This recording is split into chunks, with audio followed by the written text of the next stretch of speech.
Hey you, how's it going? My name is Ruby Price and you are listening to the 41st episode of Fresh from the Scene. I hope you're having a good 2024 so far. What I will take this opportunity to do is signpost you to a link in the description to the Sports Podcast Awards. Obviously very different to Fresh from the Scene subject matter, but my other podcast, Grid Talk, is nominated in the category for Best Motorsport Podcast of 2023 in the Sports Podcast Awards, and you can still vote if you are listening to this before the 28th of January. There is a link in the description. If you do have less than 5 minutes, there's a link in the description. Please go give us a vote. We're up against people like Sky Sports, the BBC, the official Red Bull podcast. And if you've been looking at the social feeds for this podcast and wondering what is going on, why has there not been any activity whatsoever on a platform formerly known as Twitter? Yeah, I'm not posting there anymore. If you want to find out what's going on with the podcast, follow my account at Rubes001 on Instagram, or you could also follow at Rubes Media on Instagram, RUUBEZ. That's the best way you're going to be able to keep up to date with what's going on. And with that bit of housekeeping out of the way, my guest for this week's episode of Fresh from the Scene is Noahfinnce, soon-to-be pop-punk megastar, supporting Enter Shikari on their arena tour. We talked about working with McFly, we talked about the creative process of the music videos that he's been releasing, and we also talked about his debut album, Growing Up on the Internet, which is coming out on the 8th of March. But on that note, let's get on with the show. Noahfinnce on this week's episode of Fresh from the Scene.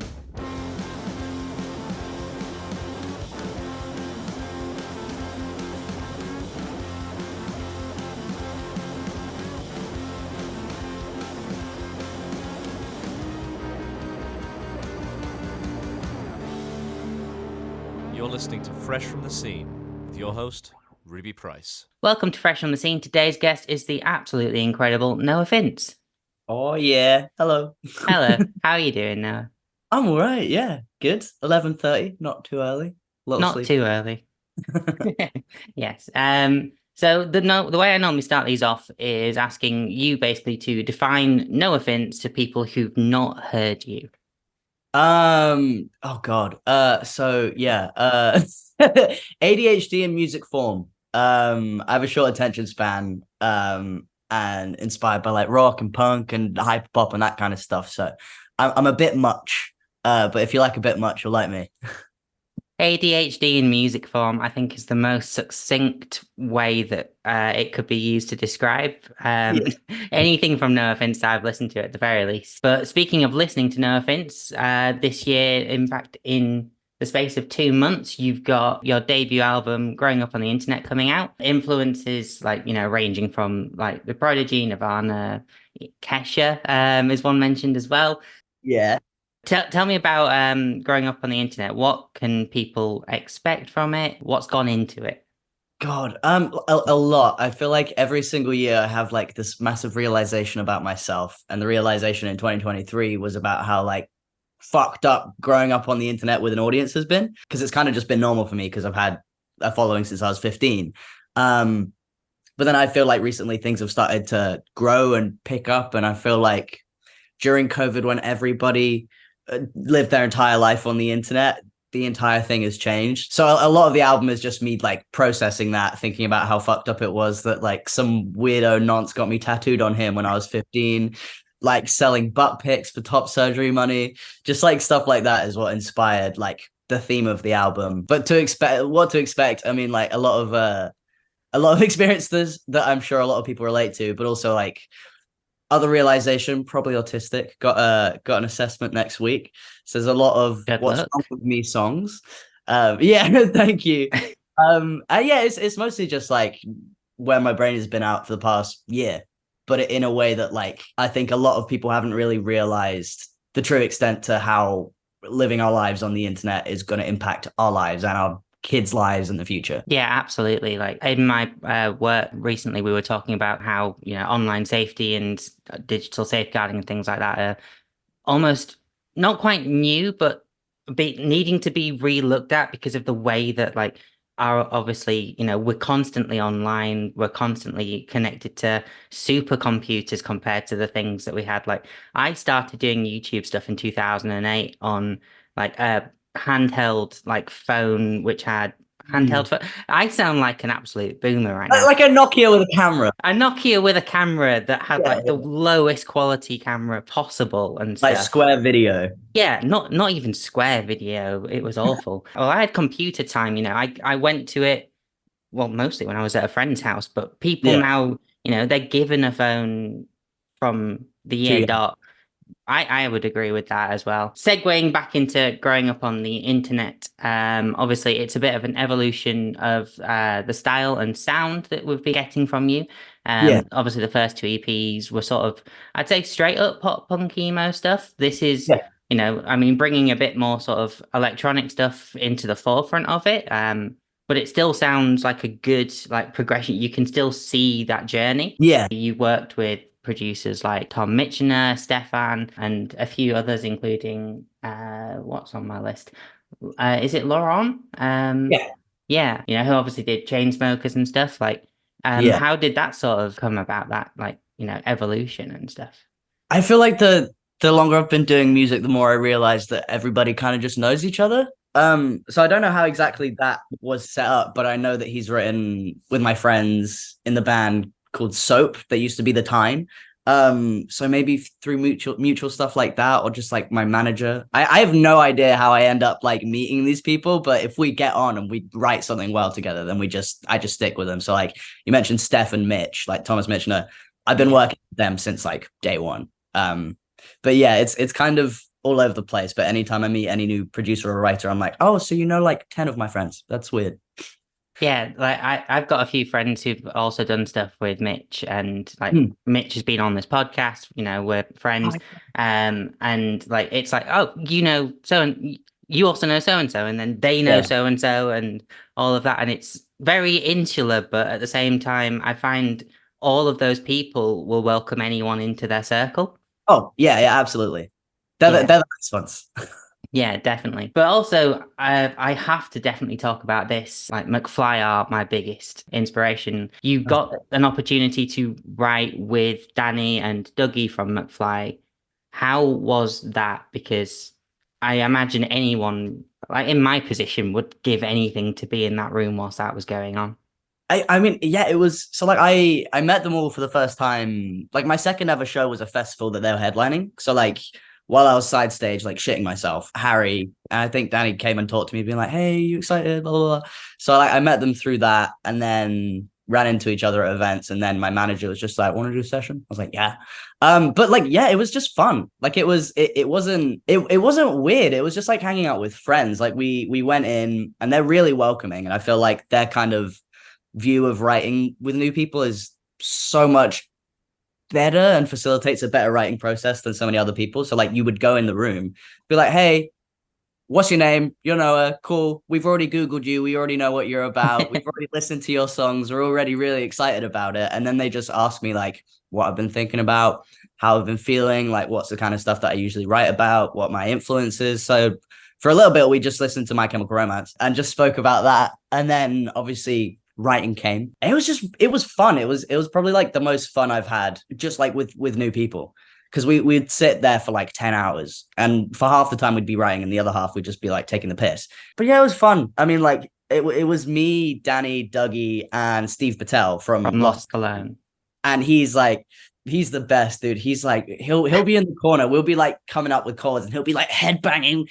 It's so cool. But yeah, we would just like sit in a circle and like play guitar to each other and then pick stuff out. I had to explain to them what turfs were. I had to explain the whole J.K. Rowling story. I talked about Posey Parker. Like I gave them like the turf playbook because the song we wrote together was Lovely Ladies, which was entirely about that. But yeah, it was just fun. It was just really chill. I felt really relaxed. Yeah, I'm glad to hear, like they get completely on board with, explaining the turf stuff because, Yeah. I mean, I feel like we've probably both experienced it where, you've had that person that you've looked up to and then, they've said something or something along those lines. Yeah. Yeah. Well, that was the thing with them because I was just like, because I know they're McFly and they have the name. Yeah. like, if we're releasing this song, I just need to let you know like what the response might be. I entirely get it if you don't want your name to a name attached to it, but there's like a bit in the middle of the song that it was audio ripped off from a turf at an anti-trans rally. So we couldn't use that actual audio in the song. So we just got Dougie to do it. So like the midsection is just Dougie saying that shit. And I was like, look, like I don't want to get you in trouble. He's like, no, go for it. Fuck him. Just fuck him. And I was like, yeah, no, they're great. Cause yeah, I've definitely been let down by a lot of people that I grew up looking up to. Yes, absolutely. And speaking of like, anti-turfy music, obviously you released Scumbag last year because we are in January, which I'm still coming to terms with. Weird. Obviously that's in the music video at the very least, very obviously pointed at certain subjects, which for the sake of legal reasons, I won't say on this podcast. Who knows? There might, there's been accusations made at people. The music videos that you've made, they look very fun to make. Tell me about the sort of process, because obviously you as a online video creator as well as things, like is that you go, oh, I've got an idea for this video, or is it sort of more of like a collaborative process? I mean, it's like it's collaborative. It depends on the music video because a bitch has been burnt out for a long time. So like for some of the music videos, I'll be like, I only have this idea. I can't think. I trust you. Just do something with it. So for like a few music videos, it's that. But then other ones will like sit together and just like go through a storyboard. Like we have I have a song called Stupid, and the music video is just like a rom-com of me falling in love with a rat. And that was just like, oh shit, I want to do this. And then this happens. And then this happens. And there are specific things in the music videos where I'm like, okay, well, I want to be a giant clock. For 3 Day Headache, I was just a giant clock. And that was all I could provide Luke, who's the director who edits, directs, he does a great job of everything. But yeah, I mean, it depends on the song, but it's mostly just like I trust Luke with my life when it comes to that kind of stuff because he grew up on the internet. Like he was a YouTuber. He knows entirely like what having that kind of audience feels like, and he's just so good at his job. So yeah, it's fun to just get together with friends and just be like, yeah, we could just make something dumb and stupid and it'll look sick. Yeah, and I know what you mean about like Luke also growing up on the internet. He was one of the channels that like was one of my most watched channels for. Yeah. If he ever gets to the point where he makes videos again, I'm sure I will watch them. Yeah. Watching that sort of creative process develop as, he's evolved as a creator as well and made films and, well, film bracket-esque potentially. I don't know. There's always talk about stuff like that. But, did you at least get your bed back after they took it from the set of 3 Day Headache? Unfortunately not. That was literally like, so Luke, that was just Luke's spare bed. Like he'll turn up and be like, right, so here are all my belongings. We're gonna break some of them. Don't worry if this breaks. Also, I'm gonna take this cupboard. It's gonna be not mine now. But like, no, I never got that back. That was always. But there are some things that have been lost. There's a music video called Kickin' Trash where I just walked around in a giant mattress costume and we didn't want to chuck it away, so it's just under my boyfriend's bed. Why not? I mean, it's a good place to keep a mattress, I guess, at the very least. Yeah. Certainly fitting. Yeah, so coming up in early February, there is a tour going on with the legendary Enter Shikari. Last year as well, you did the sort of residency shows with them. Was it sort of always planned to do the two like tours with them? Or was it sort of, they did the residency and it was like, oh, Noah's sick. Let's get him back. Well, yeah, so I obviously did those residency shows and like had the best time. I was terrified because like it was my first support tour ever, and they've been a band since like the year I was born. So like they have a very established fan base, very established vibe. But they were just so like Rao invited me into the green room one night. It was just like, let's get to know each other. Cool, great. But no, I didn't hear about the tour this year until I was on tour in the US, and my manager was just like, got good news and bad news.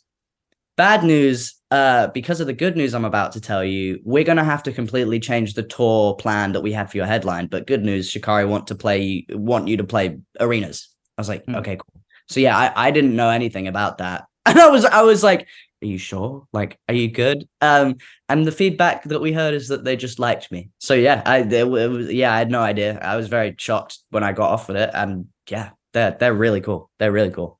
Yeah.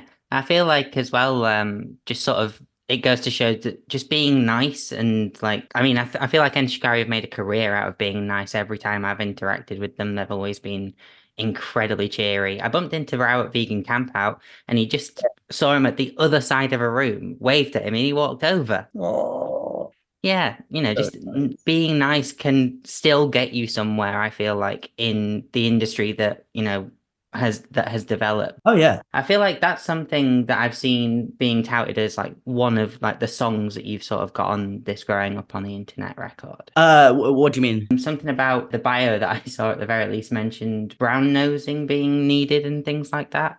Oh, have you listened to the album? Have you been No, sent it? I've not been sent it. Oh, so there's a song called "Rise and Grind." That's the song that, Yeah, it's just like a piss take song about the fact that I don't like networking, and I don't yeah. like the yeah, brown nosing entirely. Like I've because I've grown up in like the YouTube scene and like the influencer thing and like yeah, there's that whole thing in that kind of industry where people like you'll go to events sometimes and people will be like, "Oh, how many followers do you have?" And if you don't have whatever they think is a decent amount, like they don't give a shit about you. Um, and like social climbing and that kind of stuff, I fucking hate that, and I fucking hate that. Like part of my job in some people's eyes is just like sucking up to people until they like you. Yeah, and I just can't stand that, and I can't stand people sucking up to me. So I just wrote a song about it. It's entirely a piss take. The lyrics are fucking ridiculous. So yeah, I'm excited for that one to come out. I'm looking forward to it. Like I completely also know what you mean about, people like sort of viewing their channel's value based entirely around stats and stuff. And it's like Yeah, I've seen some of the best videos that I've ever like seen on small YouTube channels. yeah, Which back in 2008 would have been considered astronomical YouTube channels. And it doesn't mean that it's less or more valuable, but yeah, and it's a thing that like people base their friendships off as well. Which is the biggest issue for me because I'm just friends with my friends. I don't give a shit if you have a following. I usually end these with a quick fire round, but before I get to that quick fire round, obviously we've mentioned the arena tour that is coming up. You've also got a US tour this year, second time or third time in the US. But How is obviously doing the US versus UK sort of compared? Like, how do those sort of two touring cultures compare? they're very very different because like I started off before I got signed. I like had an audience and like 40-50% of them were in the US. So I'm lucky that I can even go there in the first place. But in terms of like the differences in the UK, people move around a lot more. They jump around a lot more. American crowds are so loud. And I don't know if it's because I'm British and maybe that's a thing that because like I'm only there once a year and that's the only place they can see me. Whereas if you live in London, you'll probably run into me at some point. Um, they're so loud. They're so much more intense. Americans in general are just way more confident. So the questions that you get asked Q&As and when you meet them are I love it. But then in terms of like being on tour, like the US is a massive place. Like it's Hmm. huge. And like I've done 3 month long tour. Well, my third month long tour is in a few months. So the experience is just like it's way more tiring. But also the people that you're on tour with, because you're in a tour bus the entire time, you become a family over a month. So yeah, there's things I like about the UK, things I like about the US. The worst thing I think for the UK is just that like there's not enough places, so that by the time you've done like a week, you've kind of done the whole thing, and then you have to go home. Whereas the US, it's like it's not a holiday, but it's an experience more. Yeah, absolutely. And you wake up and you're still in the same country, but in a completely different place. And Yeah. whilst you do obviously get that in the UK, because, literally villages completely change culture, Yeah. it's obviously just sort of, I think, vastly exponential in the US in terms of how different it is.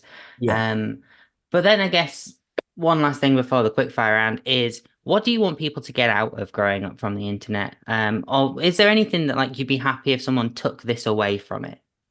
I feel like I never really have an intention of like what I want other people to think about stuff that I make. It's more just like writing is therapeutic to me, and I wanted to make an album that I thought was good. But I guess it's mostly just that like where my brain is at with the internet and that kind of stuff and social media is just like I've accepted that it's fucked. and that it is going to be fucked. And I fucking hate it. I also love it for different reasons. Like I wouldn't have, I'd be a completely different person without it. But I feel that like I want people to take from it. It's just like, yeah, we're all fucked, but at least we're fucked together. Like that's kind of the vibe, because I don't have the answer that like a 14-year-old who's having a terrible experience being cyberbullied. But yeah, I think just like a communal, oh shit, this sucks, but at least we have each other kind of thing.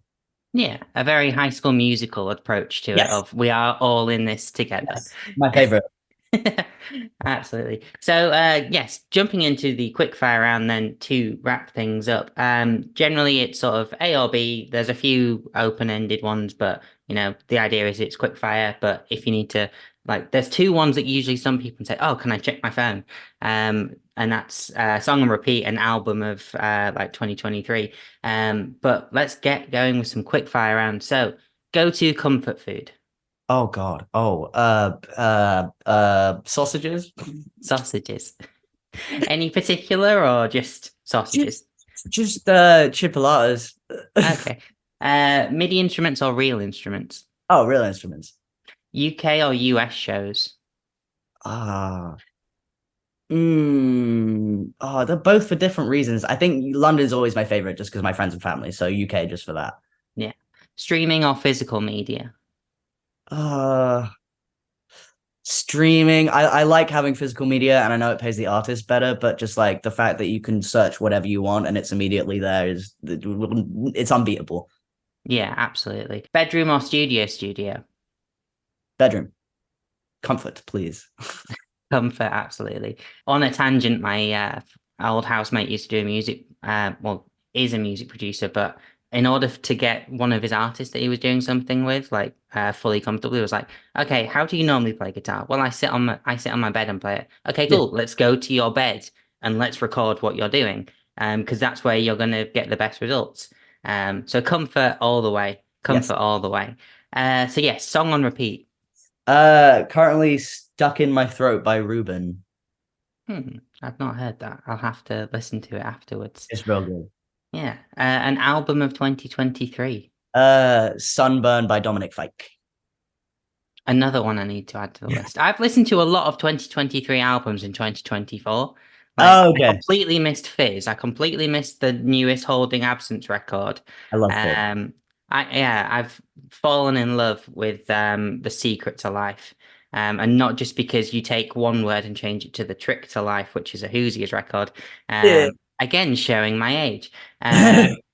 But yes, so then, where can people find more from you other than just the internet? And is there anything else you want to plug or shout out? Yeah, I mean, obviously out growing up on the internet, the album coming out March 8th. I'm on tour with Shikari in February. I'm on tour in the US in March and April. And yeah, I mean, like, you can't just find me on the internet. I'm not giving you my postcode. Google Noahfinnce. I'll definitely bring it up. No offense. But yeah, thank you very much for joining me. I've had a lot of fun with this, and yeah, I will see you in Leeds on the 9th of February. Sick. Oh yeah. Yeah, supporting Enter Shikari. Hell yeah. You're listening to Fresh from the Scene with Ruby Price. Thank you very much for listening. I do hope you enjoyed that. If you did, please share it on social media. It's arguably the only real way for anything independent to get some form of traction these days. If you've got any friends who you think might enjoy it, there's also word of mouth, the most often overlooked form of promotion of anything. Yeah, just whatever you can do, really. Whatever you want to do. Whatever you fancy doing. I don't really care too much, to be honest.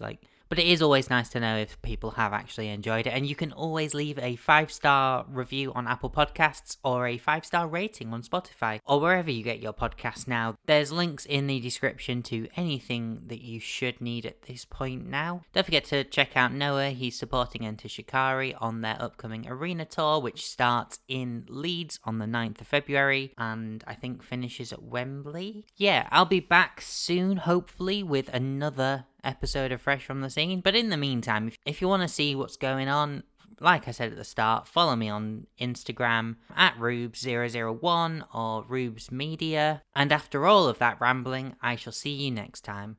Adios. Bye.